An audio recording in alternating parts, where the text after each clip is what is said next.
ఎప్పుడు ఒక అమ్మాయి తప్పనిసరిగా ఎగ్ ఫ్రీజింగ్ గురించి ఆలోచించాలి. బెస్ట్ ఏజ్ రేంజ్ ఏది? ఎగ్ ఫ్రీజింగ్ ఇదొక ట్రెండింగ్ టాపిక్ అన్నమాట.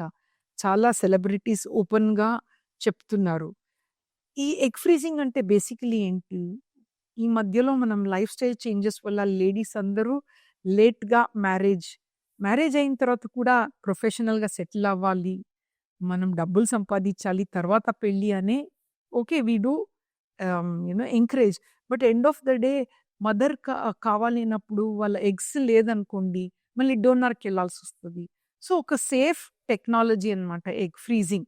ఇది ఎగ్ ఫ్రీజింగ్ చేస్తే అండి, యాస్ ఎ డాక్టర్ మేము అందరూ చేసుకోవాలి అని చెప్పము.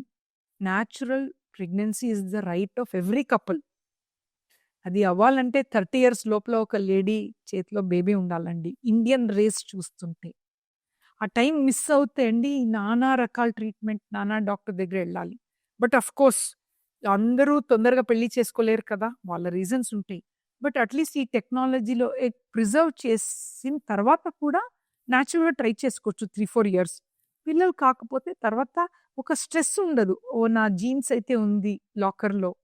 నాకు పిల్లలు కాలేదంటే నా జీన్స్‌తోనే మళ్ళీ బేబీ అవ్వొచ్చని ఆ ఒక మంచి టెక్నాలజీ అన్నమాట. సో, మీకు ప్రెగ్నెన్సీ ఇప్పుడే ఉందంటే ఈ టెక్నాలజీ అండి. దీన్ని కూడా అబ్యూజ్ చేయకూడదు.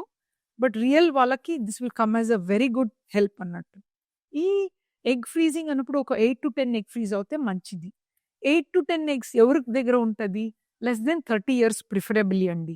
ఎందుకంటే 35 తర్వాత 8-10 ఎగ్స్ రాదు. 4, 5 ఎగ్సే వస్తాయి. మళ్ళీ 2 పికప్స్ అవసరం. 40 ఇయర్స్ తర్వాత it's actually very late. But still no అనకూడదు కదా! వాళ్ళ జెనెటిక్ మెటీరియల్ వాళ్ళకి కావాలన్నప్పుడు మేబీ 2, 3 పికప్స్ అవ్వచ్చు. But definitely they can go head.